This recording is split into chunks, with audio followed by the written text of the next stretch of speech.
Hello, everyone. This is Dr. Anna Cabeca. Welcome to Couch Talk. Today on Couch Talk, I have a special guest, someone I've been following for years now and really just can't get enough. I've loved everything I've listened to from her and seen from her. I've been in her workshops, and she really is the enlightened relationship expert of our generation. And I'm really excited to introduce her today. This is Alison Armstrong. Alison Armstrong is an author, educator, and creator of the widely acclaimed Queen's Code workshop series. And it asks the question, so what if no one is misbehaving, including you? She explores the good resources behind the behavior of men and women, such as fundamental differences in the ways we think, act, and communicate. She offers simple partnership-based solutions to improve our communication and intimacy by honoring ourselves and others, truly by design. She's known for her insight, her sense of humor, and ability to articulate the human experience and predicament of gender. Her website for more is understandmen.com. And welcome today, Alison Armstrong. Thanks, Anna. I'm really glad to be here. I'm honored to have you. I think it was a few years ago, one of my friends, JJ Virgin, had said, Anna, we got to go to this conference together. And at that time it was called Understanding Men Celebrating Women. And I'm like, oh yeah, sure, I'll put that on my to-do list. And they're always in LA. So you came to Atlanta and spoke, and it really rocked my world. I brought a couple of my other good physician friends, and it really did rock my world. So tell our audience a little bit more about you and how you became, really, I call you the enlightened relationship expert when I refer to you. Well, I appreciate that. I'd never heard that before. And I have been involved in transformation since I was 19 years old. So I have spent my entire adult life in conversations really that start with personal responsibility and integrity, and what do I have to do with this, and how could I empower myself, and how could I empower other people. So the opposite of the what's wrong with you, what's wrong with me, what's wrong with them, and who's to fault, and who do we blame, and wah, wah, wah, right? So the opposite of that. And even though I had participated in transformation for over a decade, the quality of my romantic relationships still, sucked, I think would be a fair word for it. I'd been married for 7 years and divorced and was dating, and it just, it started out great, and then within a short amount of time, it was like I was a different person and they were a different person. And as long as we agreed on everything and had all of these intersections of interests and commitments, it seemed fine. But anytime we needed something that wasn't what the other person expected, everything would fall apart. And so it was 1991 when I found out that I was a frog farmer. I was actually in a workshop, and my friend was called a frog farmer, and she totally avoided the comment, and it struck me through the heart. And a frog farmer is a woman who, instead of turning frogs into princes, turns princes into frogs. And that is a point where, when we were in your conference, it hit my heart. Really, that's one of those daggers. So that frog farmer, because you think, okay, well, here in the fairy tale, we have the frog and we turn him into a prince. And here, reality is we're taking these princes by design and turning them into frogs. And I was doing that again and again and again. And that was a big aha moment into my personal life, my marriage, my divorce, right? And wish I had known this many, many years ago. And actually, in one of my programs, Sexual CPR, I bring that up, crediting you for the frog farming piece, because that is, really, it's in a relation. Once you understand that, it's a relationship breakthrough, a personality breakthrough too. And I think too, for many of us, physicians, I trained at Emory, and just that, hierarchy of just having to be in the masculine so much versus honoring our feminine. And you taught me that too. So tell our listeners more about this whole frog farming kingdom? Well, when my friend was called a frog farmer, it was a revelation for me. And for a long time, my book was going to be called The Transformation of a Frog Farmer. That's what the Queen's Code was going to be called. And in that moment, I could see that I really was an expert at bringing out the worst in men. And I could see it by the results, but I had no idea how I did it because I was so normal. I treated men the way my mother treated men, the way my girlfriends treated men, the way that I saw men treated on television and in movies. I just did what was modeled for me and thought that men were jerks. I thought they were jerks. I thought they were con artists. I thought that they were just, horn dogs and pigs and everything that I'd ever heard. And I was born in 1960, so I grew up both with Barbie dolls and feminism. So that confusion, right, of I'm supposed to be like a Barbie doll and I'm supposed to have a Ken doll, and I reenacted weddings between Barbie and Ken over and over and over again. I mean, we had destination weddings, we had bikini weddings, weddings on the beach. I mean, that whole thing. And then right on the heels of that was this message, you're supposed to have a man, right? You have to have a man, but don't need him, right? So you're supposed to have a man, but don't need a man. Mm-hmm. And you're supposed to find the best man you can, but you're still supposed to be better than him. You're better than him, you're smarter than him, you're more organized than him, you're more successful than him, but you got to get the best one you can find, but be better than him and not need him. And somehow the message is that makes us more attractive to men. That the better we are than he is and the less we need him, the more he's going to want to be with us. And that's the fallacy. It's what women don't know. They don't know that men are not threatened by women. Men want the most competent, intelligent, powerful, strong woman that they can get. Instinctively, that's exactly what they're looking for. And they need to contribute to her. So they want her to be great and have room for him to make her life better. They want her to be great and still need him for something. So be fabulous, but this striving to be completely self-sufficient and make sure always proving to them that we don't need them. And then on top of that, make wrong every time they don't do what a woman would do. Recipe for disaster. And seen over and over, repeated over and over again, because we don't know what the truth is, right? Like you said, that's a big fallacy in our male-female interaction. Yeah, men and women, there's so many things that are different about us. And next month, it'll be 25 years since I started studying men. So a quarter century of studying men.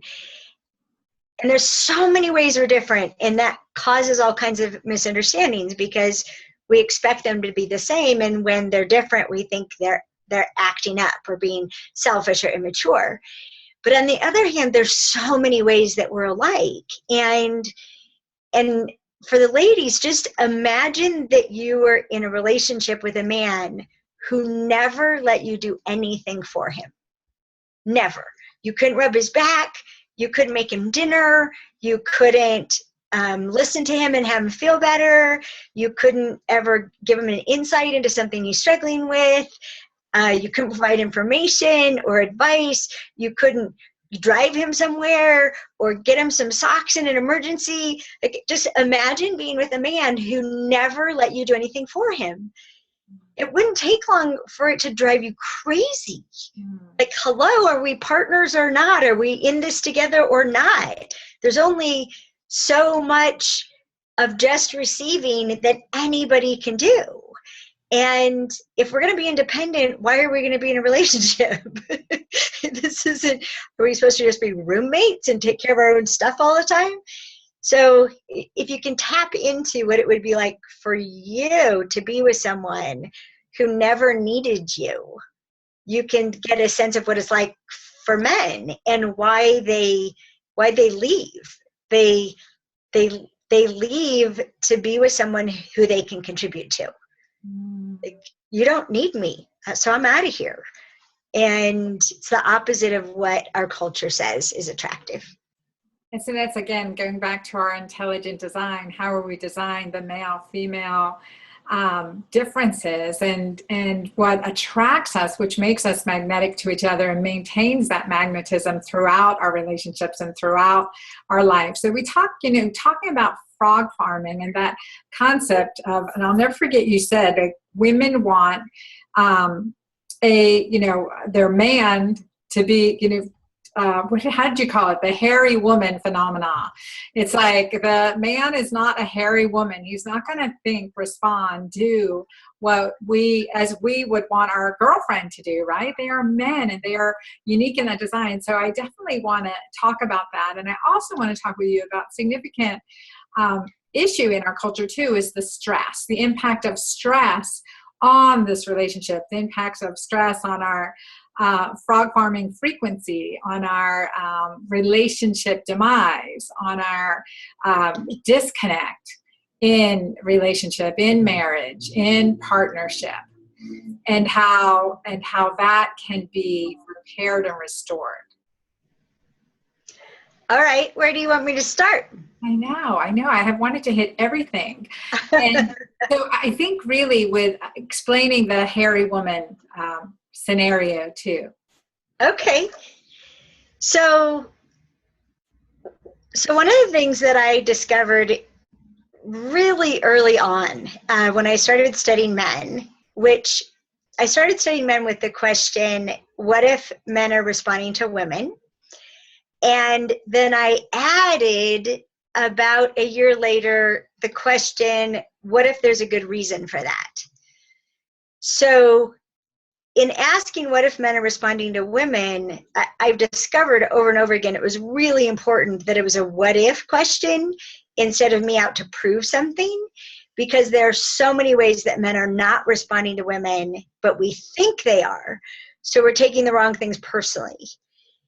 But right about 3 months into studying men, which, by the way, I thought was all the longer I'd be studying them because everyone knows they're shallow and I'd know everything there's worth knowing by then. I was just a tad arrogant and despised them. But about 3 months into studying them, I realized that I was listening to them and evaluating them and trying to figure out why they did what they did through the filter of why I would do something, and which is a filter that was shared with other women. And so it didn't take long to figure out that I actually couldn't see a man. That when I looked at a man, what I saw was a kind of woman. And specifically the kind of woman I saw was a hairy woman, an immature woman, a selfish woman, a woman who needed some help with hygiene, a woman who was cut off from her emotions. So basically a hairy, misbehaving woman who I assumed knew the right thing to do, like all women do, and was purposely doing something else. And therefore, that's why they deserve to be punished, because they're misbehaving all the time. So we need to train them, regulate them, weaken them, and punish them because they keep acting up, because they don't act like a woman. Now, and a funny thing happened later on. I explained this to a group of men who are about to be on a panel in our workshops about hairy misbehaving women. And this man just popped right in and he said, so are you telling me that women are not scattered, emotionally indulgent men? That is funny. Oh my gosh. Yeah, it was so funny. Like, oh, he said softer, more lovely. So Oh, women are not softer, more lovely, scattered, emotionally indulgent men. And I mean, he just nailed it. How in oh, yeah, so in general, to be fair, in general, men are more forgiving or accepting of women being different, kind of in a fatalistic way, like that's just how they are. But both men and women interact with the other as if we're the same. And the way that I like to look at this is, if you think of testosterone creating a hunter's brain mhm. and a hunter's relationship to information and motivation and communication and support and planning and all kinds of things like that, that estrogen creates a gatherer's brain. And so we think estrogen has us think very differently, process information differently. We're actually bombarded with input because of what estrogen does to the brain. Men and women don't actually feel emotions in the same part of their bodies. They're in different places. So when you go like this, like right here in your chest, right? Like, oh, you hurt my feelings. That's where a man has indigestion. That isn't where his feelings get hurt. His feelings get hurt up here, right? So when you're like, my feelings is like, did you eat something bad? Right. And so, and then just to keep it interesting, and you know this as a physician, testosterone and estrogen levels change throughout life. So our brains actually rewire as we get older. And I'm this combination of hunter and gatherer, like most women my age. And my husband is a combination of hunter and gatherer. He's almost 66. And so he'll do things that would normally be associated with a woman, while I'll focus in ways that are normally associated with a man. So to me, it just keeps it all very interesting because we're both moving targets, but it also makes it ripe for misunderstanding. You Oh, know, yeah.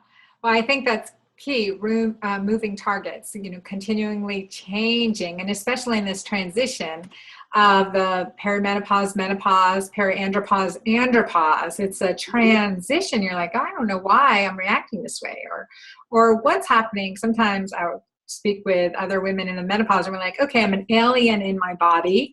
And sometimes this crazy woman comes out and trying to figure out the same with our mate, more maybe emotional aspects or alienation aspects, and then trying to figure all this out. So let's talk more about this transition phase. What have you discovered in the transition that will help us relate better in this menopause, perimenopause, andropause, periandropause, because it is such a hormonally it's a huge hormonal transition. There's fluctuations, and then that, like you said, is ripe for conflict and ripe for misunderstanding and miscommunication.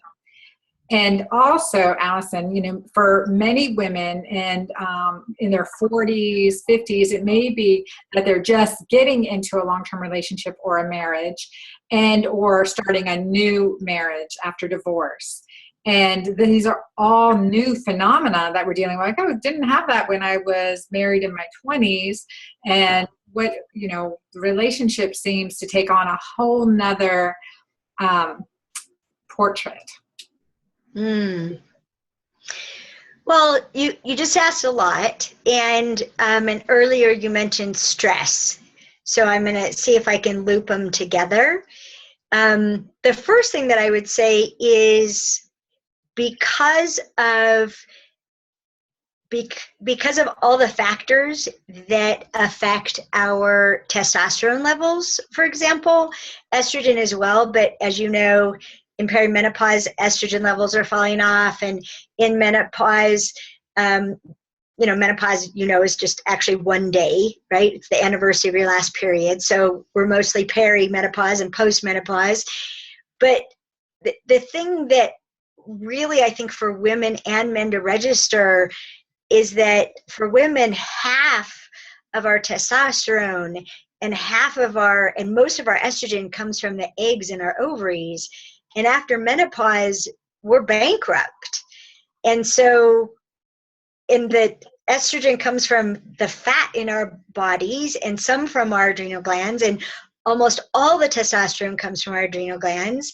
And the thing that most people don't know is how to build testosterone, and that what builds testosterone is rest.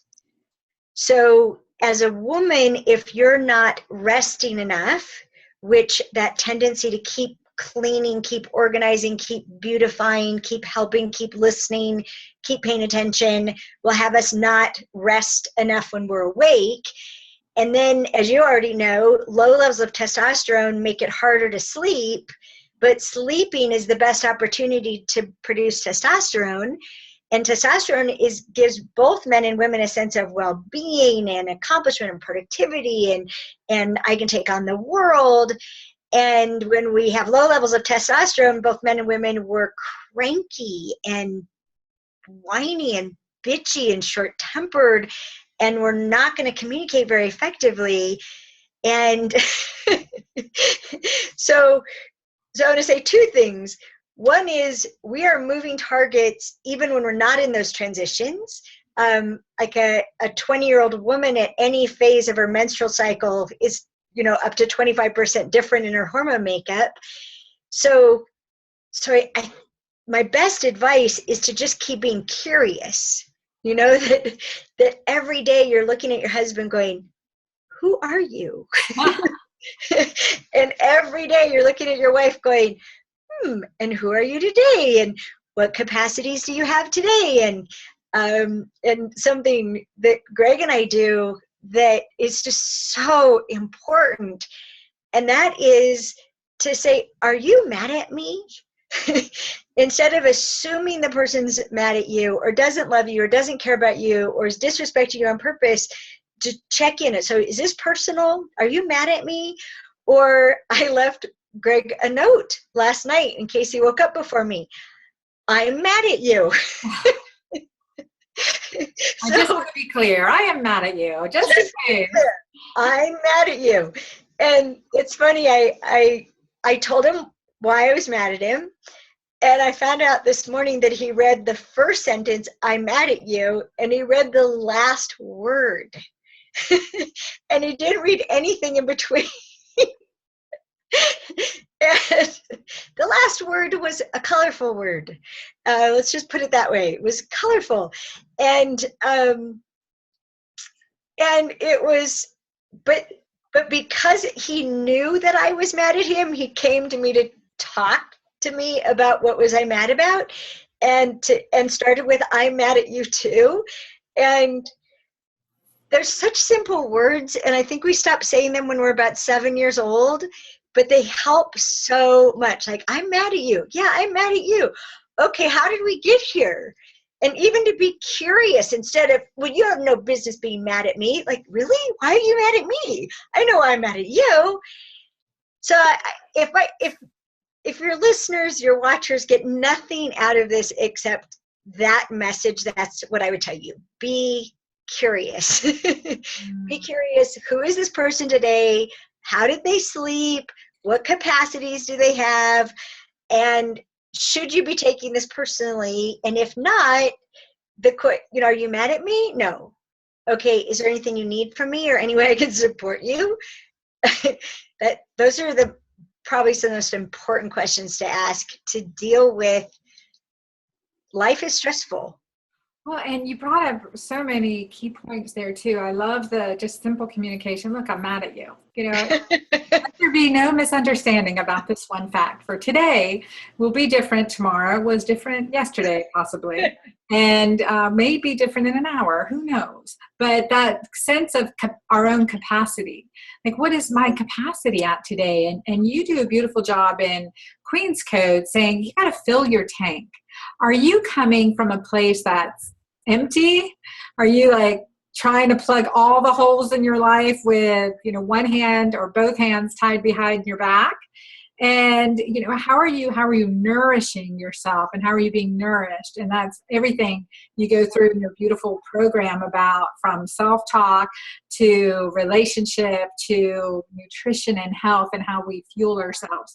And in this, also in discussing that whole stress, adrenal dysfunction that it causes us, and elevated dysfunctional cortisol levels leading to the oxytocin deficiency that really just adds that feeling like, maybe I just don't love you anymore because I'm not feeling that hormonal connection. And that's this whole stress,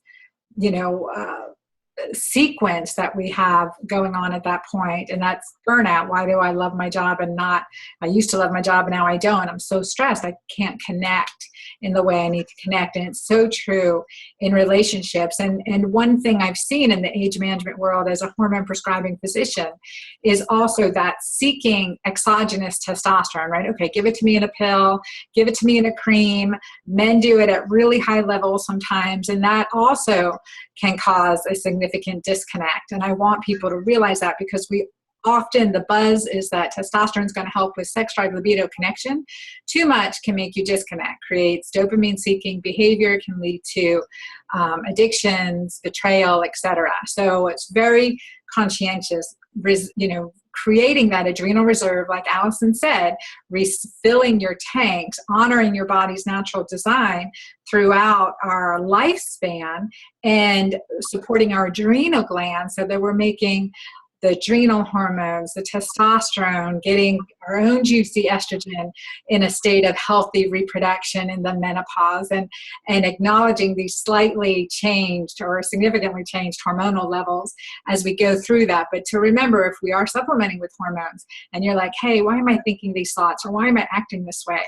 Well, we need to look at that too. So that's a big red flag for our listeners. I've seen it in working and consulting with some of the male hormone or testosterone clinics. Like, what's your divorce rate? Really, really high. Well, that's not what we're all about. We're about relationship, reconnecting relationship, and why this is important, why Alison's programs are important, so that we have that ability to relate. And I remember also, I'm going on a tangent, big surprise to my listeners.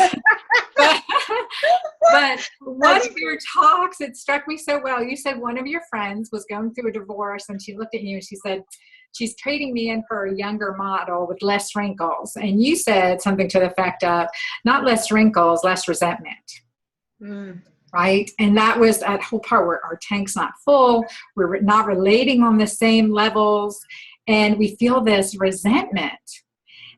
How do you address that in couples and working with these relationships? Well, okay, you mentioned a really important word. Please let us come back to it. I'll answer your question, but could we come back to oxytocin? Yes, of course. Okay, good. Yes. So resentment. Resentment, most people know, is old anger. And most of us don't have a very powerful relationship to anger. I like to think of it, I call it the anger spectrum.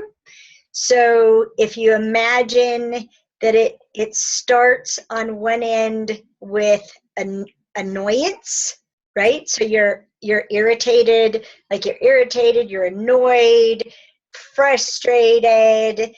Then you're starting low level anger, then really angry, and then you may even get furious and enraged, right? So there's this whole spectrum that starts with this little irritation or annoyance and could end up in full-blown rage. With me so far? Yes. Okay. So what if the whole point of that spectrum is that it's a messenger? What if the anger spectrum is a messenger, and the message is you need something? So you need something to start happening, or you need something to stop happening, but you need something. So even that little irritation is a whisper, you need something. Hello, you need something. Right? And frustration, you need something, and anger, you need something, right? And what if we could listen? And what if we could listen before it's screaming, before it's a 5-alarm fire, you need something. And we could look and see, like, just ask ourselves, what's the question? What do I need? Or women especially are incredibly sensitive to other people being annoyed or being irritated. But instinctively what we'll do is change our behavior. So we'll try to anticipate what's irritating that person and change our behavior instead of asking, do you need something? Do you need something you don't have, or do you need something to stop? And wait for the answer. Especially men, it's going to take them a while. Men and kinesthetic women, it's going to take a while for it to come all the way up to the surface what it is that they need. And this is it's just critical. It's critical to be paying attention to this happening to us. And based upon, whether you've slept, whether you've had alone time, whether you've taken a bath, whether you've been touched, whether you ate well, had enough water, all those things that we do, that we call filling your tanks, you won't always get irritated at the same point. So the more depleted you are, the slighter the thing that will irritate you. So that's another way we need to know ourselves is like, no, this is just me. This is just me without enough sleep. You're fine. This isn't something you need to change. It's a little thing that you normally, it would just roll off your back, right? But you happen to be depleted, so it's driving you crazy. Okay, there was something that you said though. What was your question I was answering? Because there was something else I wanted to say besides that. Oh, resentment. Okay, I got it. So resentment is what happens from not getting what you need. So it's this anger over time of going without. And, for the first 20 years of our workshop, it was called Celebrating Men, Satisfying Women. Because being satisfied as a woman is critical, and it prevents that resentment. It allows you to keep coming to the relationship joyfully and generously, and with your heart and your spirit and your openness, and all of those qualities are what make relationships really yummy. So true. So well said. I'm just going to give our listeners a few tweetables because there's so many of them. And before we go to oxytocin, which I'm taking you back there next, is that key relationship questions are you mad at me? So remember that one, write that one down. And then, do you need something? Just understanding, asking when you're feeling either irritation, frustration, anger, recognizing that is the question, do you need something, just at different volumes? And then within relationships, to be curious about each other, continue to be curious. And that's your whole, I think, that leads into celebrating partnership. And also a key one, another tweetable for our listeners from Alison Armstrong, that resentment is what happens from not getting what you need. And that's our job, right, Alison? That's our job to make sure we get what we need. And well, I love that you asked that, because this is what happens is, so you could call it the masculine and the feminine if you wanted. I'm not trusting those words so much these days. You could call it hunters and gatherers. You could call it, in general, men and women. But one way to look at it is that in general, the masculine shows appreciation by what I call take and use. So how you know that they appreciated the advice is they implemented the advice. How they know they appreciated lunch is they ate it. So the masculine is, because the masculine's focused on producing a result, anything that's valuable is taken and used. So this is why, for example, men get so frustrated when they compliment a woman, like tell her that she looks beautiful. All they want is her to value the compliment. They want her to take it and use it. Take the compliment and feel more beautiful, feel more confident, be happy. Take it and use it for something. But the feminine lives in reciprocity. So to the feminine, how you know someone appreciated something is that they do for you what you did for them. Okay, so you appreciated me fixing you dinner by having me over to dinner. And there's this precise reciprocity. So if I make you a home cooked meal and then you take me out to thank me, no, that's not precise. That's not equal. You're supposed to do your best job to cook for me. So how this applies to what you're saying, Anna, is that reciprocity is so understood amongst women that it's actually how we communicate. So I will give you what I need. I will give you what I need and expect that you pick up on that. That I listen to you talk for an hour, now you listen to me talk for an hour, right? I give you a back rub, now you know that's what I need, is I need a back rub. So instead of, I honestly think language was aftermarket in human beings, that we existed for a long time and then, oh, here's a good idea, let's be able to articulate. Because we mostly don't think of saying out loud, I need this. And we have this crazy, crazy romantic notion that the ultimate expression of love is to anticipate what another person needs without them ever having to ask. And so both men and women will flat out refuse to tell their partners what they need. Like, I shouldn't have to. I shouldn't have to. And that's one of the most immature, ridiculous things about both men and women. And what's underneath it, though, I think is cowardice. Because to say I need this is truly to be vulnerable. And it's scary. And we would rather not. We'd rather just, I have a saying that a chicken, that a complaint is a chicken with a need. Another way of saying that is a complaint is a coward with a need. So it's too hot in here, why didn't you take out the trash, right? Instead of, I need us to do something about the temperature and could you please take out the trash? Or I need you to take out the trash, right? We don't own it. And we just expect other people to figure it out. Something men do that's fascinating is they, oh my gosh, incredibly complex creatures. So men assume that women are already giving what they're willing to give. Assume that they're already doing what they're willing to do.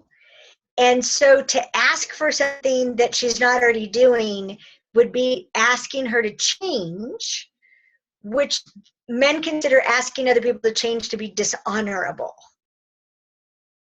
There's one. That's fascinating. Yeah, that's something to put in your pipe and smoke. They consider asking someone to change to be dishonorable. Women are asking men to change all the time and wondering why they're upset. They feel dishonored. They feel disrespected. But both men and women have to get over this. We have to ask. And we have to ask for what we need. We have to say what we need. And then we actually have to describe it because we don't use words the same way. Well, I told Greg I needed affection every night. And he said, you want to have sex every night? That told me what affection was to him. But I want to give you another question because you're capturing all these things, Anna. So one of the most important questions for couples to ask each other is, there's two of them actually. One is there anything you need from me that you've given up on getting? Whoa, that's powerful. That is a courageous question to both ask and answer. And a lead up to that, so if the answer is nothing, then the question would be, or in addition, is there anything you need from me that's too hard to get? Because that will also create resentment. Anything they've given up on getting, and anything that's too hard to get, like, geez, I have to work so hard at this. I have to beg for a back rub. It's just too hard to get. It makes it, I still need it, but it makes it hardly worth it to me what I have to go through to get it. So that's like one of those needs that we let fall by the wayside. And does that build up? I mean, does that build up in us over time? Well, what happens is we fall out of love. We fall out of satisfaction. When we're getting what we need from each other, oh my gosh, this is awesome. One of the things that I warn men about is that, you know, we have those voices in our head, right? Women have a voice in their head that's always telling them how to be perfect. But there's a gravelier voice that I call the voice of cave woman that erupts every once in a while. And the worst thing that a woman can think is, I'm better off without you. And Greg knows this. On approaching our 20th anniversary, that's what my cave woman said to me. You're better off without him. Wow. Yeah, not good. And when I actually was sobbing, listening to that voice say that, and I said, I have to tell you something terrible. He's like, okay. I'm like, it's really terrible. Okay, tell me. And then I told him, the voice in my head is saying, I am better off without you. And he looked like I had punched him in the stomach. Wow. And he said, you're right. That's terrible. And what do I need to do so that you don't think that? And they really were things that I needed that I'd given up on getting. And it had happened so quietly, so insidiously, that I didn't realize I'd given up on getting. I just had let it go, let it go, let it go, let it go, let it go, let it go, let it go, let it go, accept, you know, which are all really good qualities, way too much to my demise. And it was great because that was 4 years ago, and he set himself up for, I'm going to make sure that you always think you're better off with me. That you're able to communicate that safely, you know, that's huge too.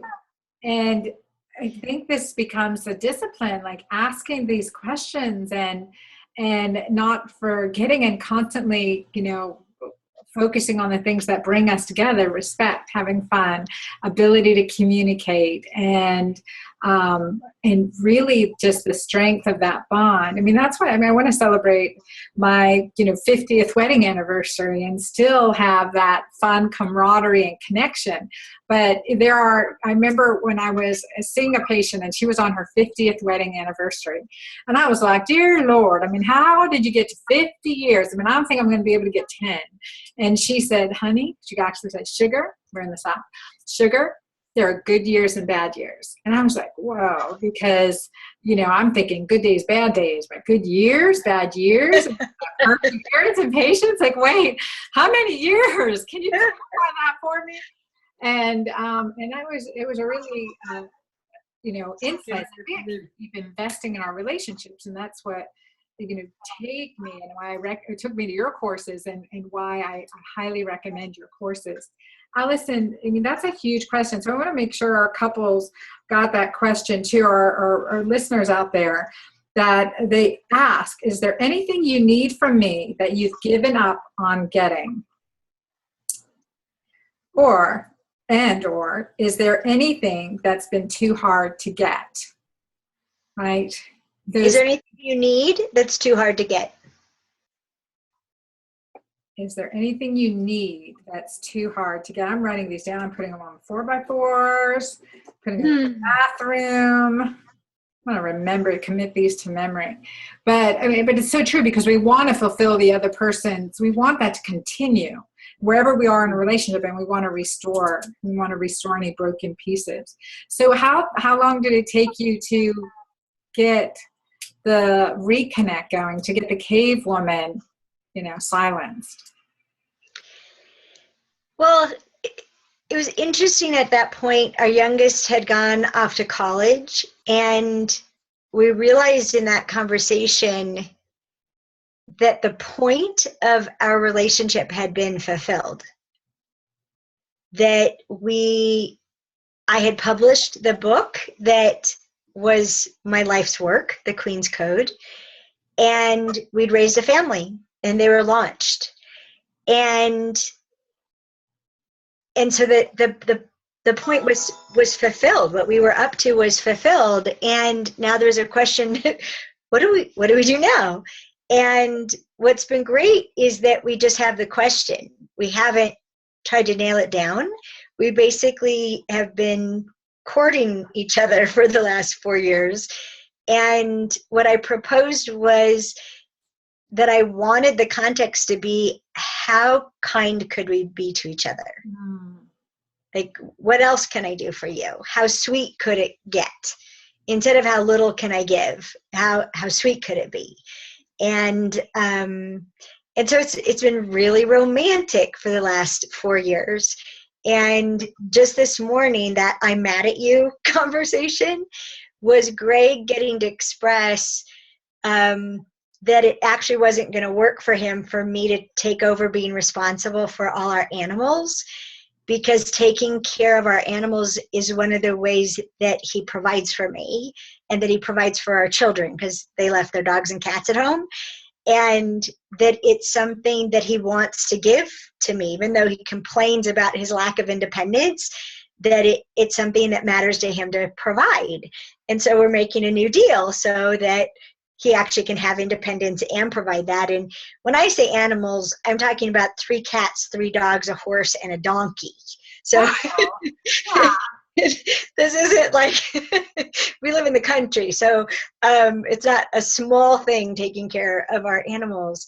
And so just to keep looking at that, what else could we do to make it sweet? And I've been working late nights for the last few years, and so we hardly ever have dinner together. And I'm cutting back this year, and so that's a new thing on the table is, wow, let's have dinner together. And how sweet could that be to actually connect over dinner? So I think you have to keep looking at that. And I'm watching the time, and I actually have to go in a minute or two. So I'm going to say something about oxytocin, and then I'll hand it over to you, because I'm sure, educated your listeners about how important oxytocin is. And one of the things that a lot of people don't pay attention to is building oxytocin. So we know that we spend it, right? It's the care and tend hormone, and it's the bonding hormone. It's the one that has us want to connect and feel connected. But most women and men don't know how to build oxytocin, and that it has everything to do with being a gatherer. So if you think of what gatherers did, way back the time, it's all about rhythmic hand motions. It's all about picking seed heads and berries and grinding, and which then evolved into dusting and ironing and vacuuming and all these things that we do rhythmically with our hands, knitting and crocheting and sewing. These are all things that build oxytocin. And so just as a simple thing, what I do is I start virtually every day with hand washing my dishes. And I do it to build oxytocin. And, the big O equals the big O. If you don't have enough oxytocin, you won't want to have sex, and you won't be able to have an orgasm. So And yeah, so that's a beautiful point. And I would say cooking too, something that we don't want to fall by the wayside. Preparing meals is another beautiful way. And there's hand stitching and cross stitching, crochet, handiwork, beautiful ways. And to recognize that oxytocin it really is what, that's the juice. I'm sorry, the spice of life, what we really want to, what fills our body with joy and fills our body with that connection, that ability to connect, and keeps us from being isolated. So Alison, that's so key. Now, are you incorporating that into your programs as well? I have been for quite a while. And the thing I would just say is, you have to do it slow and rhythmically, and gazing out the window or meditating, or thinking about your next trip or vacation or something that makes you happy. You can produce dinner. You can chop and produce a salad, and you will have no oxytocin. It's actually slow and rhythmic and relishing and taking your time in a more feminine mode, if you will, rather than a get her done mode. Get her done mode is not going to create any oxytocin for you. Excellent point. Yeah, absolutely. That bringing the family back to the dinner table. So I love that you're doing that and you're adding that in. And honestly, the phases that our life goes through in its roller coaster fashion. Alison, I'm honoring your time. Please tell our listeners how they can get involved in your programs, your book, get in touch with you more, your webinars, etc.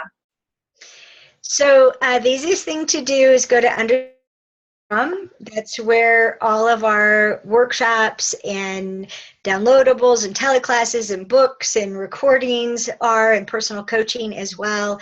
And later on this year, we'll be rolling out our webinars so that people can participate in our curriculum without having to get themselves to a weekend somewhere. So sign up for our mailing list, and you'll be sure to know about that when they show up in the next few months. So that's at understandmen.com, understandmen.com. And I just am so grateful for you spending this time with me today and for our listeners. And I can't get enough of you, obviously. So I look forward to seeing you again in person at one of your conferences. I'm going to become a junkie. That's on my to-do list this year. And I look forward to hearing more from you. And thank you for the beautiful work you're doing in life with women and men, and the courses you have for women specifically and for men specifically. So there's a place for all of us there. Thank you. You're welcome. Thanks, Anna. It was great to be here. Thanks for what you do. Thank you. And to all our listeners, we'll catch you on Couch Talk. You can either, if you're watching this on iTunes, listen also on our iTunes podcast or on YouTube, and look forward to your feedback. Thank you all. Bye-bye.